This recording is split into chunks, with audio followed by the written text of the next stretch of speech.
Well, are you using a debit card to pay for your holiday purchases this year? Many are, to try to avoid interest charges in January.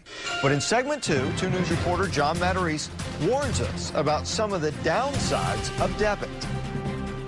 Debit cards are now more popular than credit cards, with USA Today saying 80% of consumers now have a debit card, and most of us will be using them this holiday season. But in the final rush toward Christmas, you might want to rethink that. Want to know the hazards of using a debit card during the holiday season? You need to look only at Toys R Us and the nationwide mishap there last year during the 2009 holiday season. Thousands of Black Friday shoppers were double charged. Now, if you had paid by credit card, no big deal. Toys R Us refunded the money quickly. But many people who paid by debit card were hit with overdraft fees, and some spent months fighting to get their checking accounts back in order.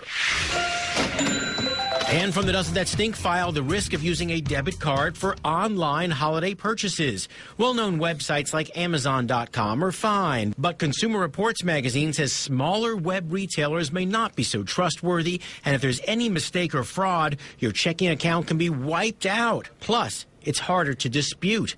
Doesn't that stink?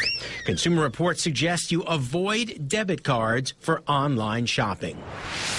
Under the new 2010 consumer protection laws, banks are required to restore money to your account within 10 days if your debit card is hit with fraud. But USA Today says for many families, 10 days with no funds can be the difference between having Christmas gifts and having nothing under the tree. So be careful and don't waste your money.